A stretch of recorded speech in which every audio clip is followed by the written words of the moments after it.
Bueno, buenas noches. Gracias a todos por su asistencia a esta primera conferencia de la segunda jornada de Historia de Espera.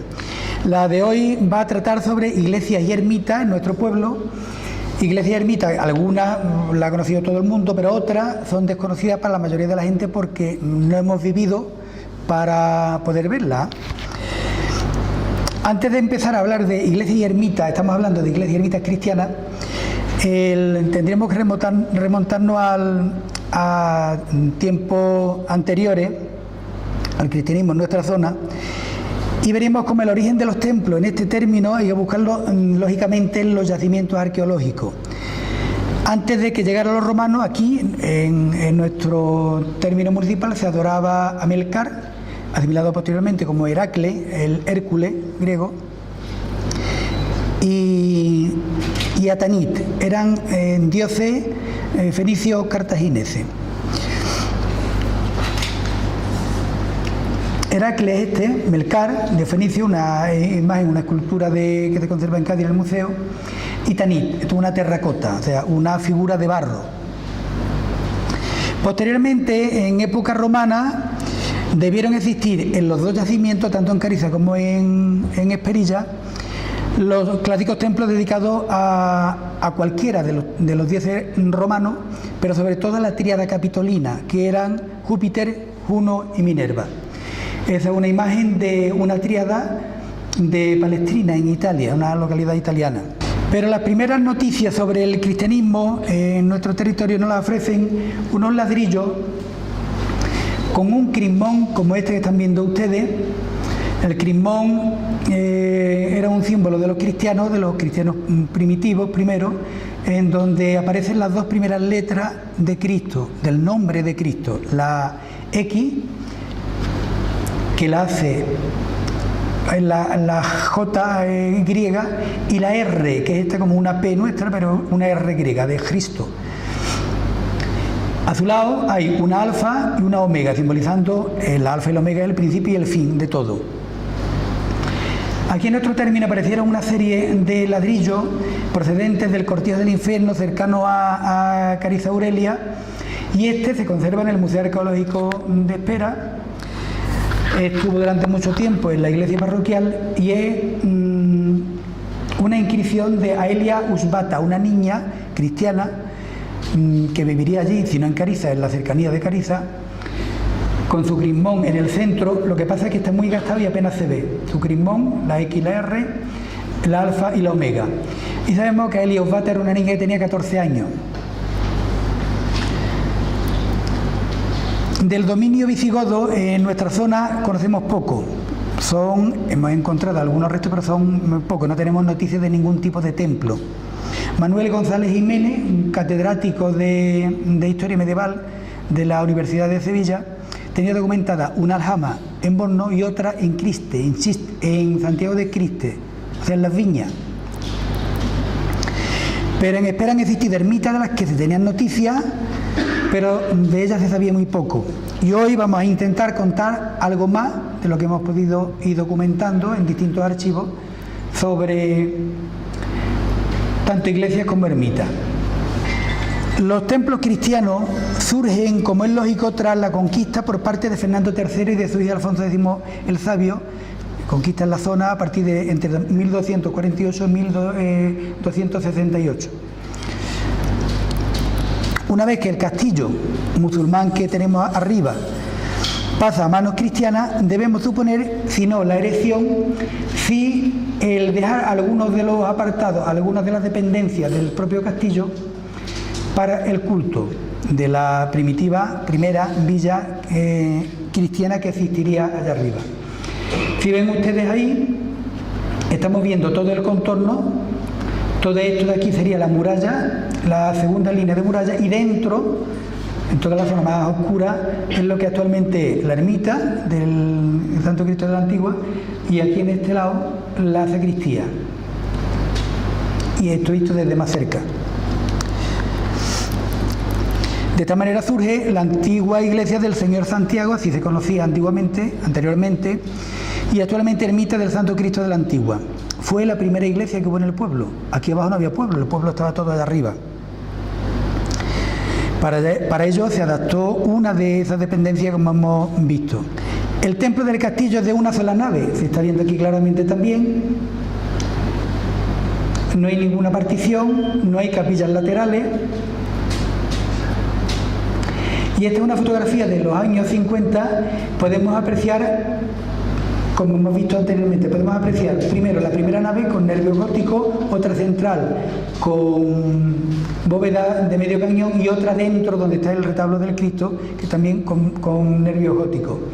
Aquí a la izquierda nuestra se encontraba el púlpito, que en una obra en los años 68-70 se quitaron, por desgracia. Y aquí a la derecha están viendo ustedes los esvotos que antiguamente se ponían en la misma ermita. Decía, allí se estableció la primera parroquia del pueblo y allí se colocó en 1525, como ya explicamos en la semana anterior, la imagen del Cristo de la Antigua, que un poco después se convertiría en el patrón del pueblo. Allí se colocaron los primeros retablos, los primeros objetos de culto y también las primeras hermandades. Titulado La Iglesia de Sevilla en el siglo XIII, nos habla de la Iglesia del Señor Santiago, que en los primeros tiempos no tenía beneficiados, o sea, no tenía cura que la sirviera aquí, que viviera aquí, sino que los que la servían clérigos que venían de las parroquias de Arcos de la Frontera, y a quienes pertenecían un tercio de los diezmos que cada uno de los vecinos del pueblo tenía que pagar a la iglesia. Eran los impuestos. Del castillo tenemos muy poca documentación que haga referencia a la construcción. Sí lo vamos a encontrar, por ejemplo, en la iglesia Santa María o en las distintas ermitas que veremos a continuación. En cuanto a la obra arquitectónica, eso que están viendo ustedes no tiene nada que ver con la iglesia primitiva. Esto ya es la última composición a partir de 1755 tras el terremoto de Lisboa. Decía que Teodoro Falcón, por ejemplo, al que conocen ustedes también por haber estado en otras de las conferencias aquí, decía que resultaba difícil reconocer la intervención de Hernán Ruiz dentro de nuestra iglesia, como consecuencia de las distintas intervenciones posteriores que había tenido. Según Alfredo Morales, que hizo un libro sobre la arquitectura en el Arzobispado de Sevilla también, dice que a Hernán Ruiz hay que atribuirle el proyecto inicial de la obra. A continuación veremos dos planos, aunque no uno lo tenemos documentado de Cristóbal Ortiz, el otro no tiene autor. Hernán Ruiz decía, hay que atribuir el proyecto inicial de la parroquia, cuyo proceso constructivo se prolongaría hasta el primer tercio del siglo XVII. Bien, en 1566 continuaban los trabajos, siendo maestro mayor de obras del Arzobispado de Sevilla, en este caso Pedro de Palafós. En el 1608 se cubren las bóvedas y 6 años más tarde la obra está prácticamente terminada, aunque la sacristía se labró un tiempo después, entre el 1625 y el 27. Ahora a continuación veremos en algunos de los planos. En 1614, según este documento que ya conocen ustedes porque lo hemos traído aquí en otras ocasiones, la iglesia está terminada y se abre al culto. El centro tendría la bóveda de media naranja. En este lado donde actualmente está el retablo de las ánimas, es posterior a este que vemos aquí en el plano. Aquí está el retablo de Jesús, que es anterior también al que tenemos actualmente, y aquí estaba el antiguo sagrario. Este muro, como ven ustedes, estaba completamente hecho de cantería y ahí estaba el sagrario. El coro decía que debía de tener una anchura de 5 varas y media, es decir, 4 metros y medio. Por un lado y por otro, en dirección al altar también 4 metros y medio. Y una altura de 9 cuartas y media, o sea, casi, algo menos de 2 metros de alto. En 1623, con la visita de Rodrigo Caro, que estuvo aquí, nos estuvo visitando. Rodrigo Caro era un cura de Utrera, que fue un cargo en el obispado, fue visitador general del arzobispado y era muy aficionado a la arqueología. Tiene datos, documentación incluso sobre Cariza. Bien, y ya con él dan comienzo las obras de la sacristía. A partir del 28 desaparece el primitivo nombre de Santa María de la Victoria y se empieza a conocer como Santa María de Gracia. El 15 de enero del 29 se encarga a Pablo Legot, maestro pintor y decorador, la realización de un retablo. Anteriormente había otro, más pequeño, se deterioró y a partir del 29 En el 30 comienza Diego López Bueno el trabajo de madera. Toda la parte desde el zócalo hacia abajo y el tabernáculo del retablo mayor lo realiza Diego López Bueno. Todos los cuadros que ven ustedes arriba los realiza Pablo Legot con el grupo de pintores que vino con él en el año 50, 1650, estuvieron aquí hasta el año 51, hasta que lo terminaron. Durante muchos años tuvo que estar toda la madera del año 30, 1630, hasta el 51 que se terminó el retablo. La madera estuvo en la iglesia, allí mal puesta, en muchos casos incluso hubo que cambiarla porque se deterioraba. Bien, un terremoto en 1636 destruyó la fachada principal. Entonces se construyeron unas dependencias en la capilla mayor y la sacristía. Se hacen también los aposentos del cura y los graneros en torno a un patio central, a los que se entraba desde la sacristía. En este plano que ya realiza Cristóbal Ortiz, aquí debajo, esta firma es de él, de Cristóbal Ortiz, vemos el mismo cuerpo que antes, pero ya detrás de la entrada de salida desde la sacristía, los aposentos del cura, el patio, un granero y otro granero, con una escalinata para subir, porque los graneros estaban en alto, se ponían en el suelo por temor a que el trigo, el grano que se guardara allí, se pudriera, ¿no?, con la humedad. Aquí en comparación con el plano anterior vemos como hay una capilla bautismal. Está ya hecha en 1630 y algo, 30 y poco, está hecha ya una capilla bautismal, que no tiene nada que ver con la capilla bautismal actual. Bien, ese es el plano que realizó Cristóbal Ortiz, entre el año 30 y el año 36, porque ya trabajaba en el arzobispado. Algo más adelante, Francisco de Vera es el maestro que ejecuta la explanada inmediata a la iglesia. O sea, toda la explanada de la plaza de la iglesia la realiza Francisco de Vera. Y toda esta muralla, que la ayuda es un cantero que ya ha salido aquí en otras ocasiones, que es Domingo Martín Mendo, que además intervino en distintos edificios en la ciudad de Sevilla. En total valoraron la obra en 7.600 reales. En 1651 se termina el retablo, ascendiendo su costo a 92.199 reales. En 1651 se coloca también la imagen de la Virgen de Nuestra Señora de Gracia. En aquel tiempo, si anteriormente la imagen se llamaba Santa María de la Victoria, no era esta porque se coloca en 1651. Esta es Nuestra Señora de Gracia con el niño. Posiblemente fue otro escultor el que realizó el bulto, la escultura, el bulto de la escultura, y fue Pablo Legot el que realiza toda la ornamentación. Sin embargo, cuando firma, normalmente un escultor, un pintor firma su obra, ¿no? Entonces cuando se termina y se coloca allí la obra, debajo, esto es la Virgen, levanta el año que vino, el primer año que vino Jesús Palomero, tuvimos la posibilidad de levantar la imagen, y decía esto: Pablo Legot,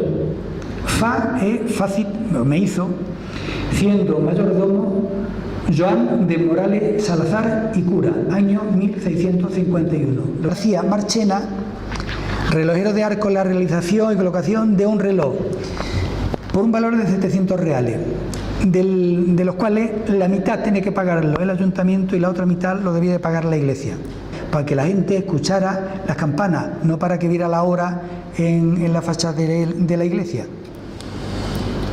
2 años después del terremoto se presenta en nuestro pueblo, mandado por el arzobispado de Sevilla, Vicente Bengoechea. Presentó las condiciones para su reconstrucción y lo presupuestó en 42.000 reales. Las obras de la fachada, que la hemos visto anteriormente, la otra fotografía también, ven ustedes que tiene 2 hileras, 2 calles de ventanas. A nuestra derecha, la que da el campanario es hueca, da luz, porque la persona que suba por la escalera de caracol hasta arriba, hasta el campanario, tiene que ver. A la izquierda no tiene luz, porque no hacía falta. La colocan simplemente, dicen los documentos, por estética, porque fuera una cosa simétrica en relación a la otra calle, la otra hilera de ventanas. Bien, posteriormente la iglesia Santa María tiene más obras. Las últimas fueron, como decía anteriormente, en el año 92, pero nosotros vamos a hablar solamente hasta el siglo XVIII, o sea, hasta aquí. Pero además de la iglesia, Hay otros edificios religiosos en nuestro pueblo, como este, que era la antigua ermita de la Veracruz, que nosotros la hemos conocido como fábrica de harina, como ha tenido distintos usos, ¿no? Esa fachada es prácticamente la misma fachada que tuvo en principio. Quizás, posiblemente, yo diría que con un 99% de posibilidades la más antigua se funda en el pueblo, incluso antes que la que se fundan allá arriba en el castillo, ya que en 1500, conforme está hecha la ermita, se hace también la hermandad. Allí está la Hermandad de la Veracruz y desde el año 1714 hasta 1799 también la de San Antonio, que se había fundado años antes, a partir de los primeros datos son de 1670 y tanto, 80. Viendo la ermita de la Veracruz, este es un plano de 1910 donde hemos ampliado un poquito y se ve en un croquis simple la ermita. Y esto es un dibujo que tenemos que agradecerle a Manolo Casco, que nos hace exactamente lo mismo que la fachada que tiene ahora, pero con un campanario encima, porque el campanario este sí está documentado. Es lo único que se cayó en el terremoto de Lisboa de esta ermita. Por eso los curas, en vez de decir misa en la iglesia, bajaban allí. Es una aproximación, Manolo la ha hecho igual que la de San Sebastián, con una cúpula de media naranja en el centro y un tejado a dos aguas. Esta sería la fachada de la nueva ermita que se construyó en el actual cementerio, que era la ermita conocida por San Sebastián. Se hace junto al camino que va de Espera a Jerez, mirando hacia el pueblo. La ermita fue construida por encargo de la Hermandad de Jesús Nazareno y el mártir San Sebastián. En 1633 es cuando se constituye las reglas, por lo menos, de la hermandad. De 1633 también el Cristo, la imagen de la misma, y entonces posiblemente una hermandad anterior que era San Sebastián se reunifica con Jesús. Habiendo llegado a la dicha ermita, la hallé arruinada sin poder habitarla, de la que saqué nueva planta para su construcción, con su escala, la que presento, donde la I. Posteriormente vamos a ver, Manolo Casco también me hizo un croquis. La I, que estaría aquí en el centro, el 1, es la puerta de la ermita que mira a la villa, con sus habitaciones para dar posada a los peregrinos y demás pobres que allá concurren. El número 2, en el plano que presentamos ya decimos que es hipotético, porque al no tener el original no podemos certificar que fuera así, pero hemos hecho una reconstrucción más o menos cercana a lo que pensamos que era la realidad. Seguramente con el tiempo se derrumbó totalmente y a partir de 1800 sirve como cementerio por una ley de Carlos III que obliga a que los muertos se enterraran a las afueras de las localidades y no dentro de la iglesia o en la misma plaza como se enterraron aquí. Deben de sacarse fuera por razones de higiene. Además saben ustedes que aquí entre 1800 y 1804 hubo dos grandes epidemias de fiebre amarilla con una cantidad, una mortandad enorme, y entonces tienen que empezar a enviar a enterrar a los muertos allá arriba en el actual cementerio. La siguiente ermita de la que podemos dar algunos datos es la ermita, no era realmente ermita, era capilla de San Bernardino. Esta es una foto de 1961, donde algunos seguramente, algunos de los presentes incluso está ahí en la foto, yo sí estoy, y una excursión que hacemos con los maestros hasta la cruz todos los meses, todos los cursos, una vez al año, al llegar el mes de abril o mayo. Bien, en relación a esta capilla, vimos cómo en 1736 el cura segundo de la iglesia de Espera, se llamaba Francisco Muñoz, junto con otros curas de la propia iglesia. Saben ustedes que no había solamente uno, había en alguna ocasión llegaron a haber incluso 12. Representantes del ayuntamiento y muchos de los vecinos que tenían tierra allí, sobre todo viña, en esa zona, en la zona de San Bernardino, en las aguas de Santiago, muy cerca de la cruz de Santa María. Nosotros estamos ya acostumbrados a decir que esta es la cruz de San Bernardino. Pues no, esa es la cruz de Santa María. Lo que pasa es que posteriormente se construye allí la capilla de San Bernardino y a partir de ese momento ya empieza a denominarse así. Dice que se construye esta ermita según fue dispuesto por los reverendos padres del Santo Colegio del Señor San Antonio Abad de la ciudad de Arco. Y entonces ellos solicitaban poder obrar y pagar a su costa una capilla con el título de San Bernardino de Feltro, de Filtre, glorioso y el glorioso apóstol Señor Santiago, en un pedazo de tierra que para dicho fin hemos preparado inmediato a dicha cruz de Santa María. Así se presentó al provisor de Sevilla, que posteriormente lo prueba, así lo hace Francisco Javier de Morales, el cura más antiguo de la parroquia, y lo hace ante Juan de Fuente Cardozo, el provisor, el 7 de enero del 36, de 1736. Hemos visto que era en el 37 cuando se comienza todo el procedimiento, en el 49 se abre ya el culto. Y pasó a visitar la capilla del señor San Bernardino de Feltro, que está en términos de esta referida villa, en una llanada que hace la vereda del Montijo, frente a las viñas de don Alonso Corona Roldán y de don Bartolomé Gutiérrez Cano. Desgraciadamente no sabemos exactamente ni qué dirección tenía, dónde estaba colocada. Sabemos dónde está la cruz, pero no dónde estaba el resto, o sea, la capilla. Y entró en ella y vio y registró el altar en que se ha de celebrar el santo sacrificio de la misa y la halló muy bien adornado y compuesto. Por lo tanto, daba permiso. La capilla tenía su atril, donde el cura predicaba también, dos candeleros, el atril es donde se colocaba el misal, el libro de la iglesia, y en dicho altar una imagen de la Purísima Concepción de Nuestra Señora, y por bajo de dicha imagen un lienzo de muy buena pintura con el retrato del señor San Bernardino y otras cosas que contarán en el inventario y todas las paredes de dicha capilla, como el frontis, estofado completamente y de forma decente, por cuya razón su merced mandó se bendijese la referida capilla según el ritual romano, y que fuese y se celebrase en ella el santo sacrificio de la misa. La capilla estaba edificada donde actualmente se halla la conocida cruz. Para nosotros, la cruz. Esta es una fotografía de los años 70. Las dos fotos antiguas, tanto en esta como en esta, ven ustedes que hay una cruz. En esta, la actual, se ha cambiado. Saben ustedes que hace tiempo quitaronla, destruyeron la cruz y hubo que colocar otra. La capilla, dice el documento, estaba edificada sobre donde actualmente se halla la conocida cruz, que en aquel tiempo se denominaba Santa María.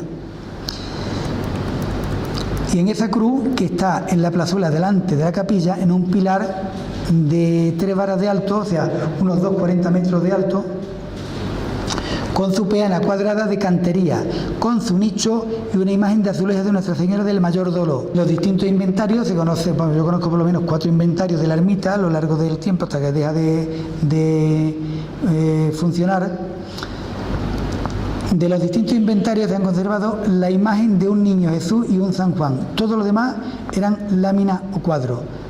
Solamente la imagen aquella de la Inmaculada del Principio y estas dos que acabo de mencionar.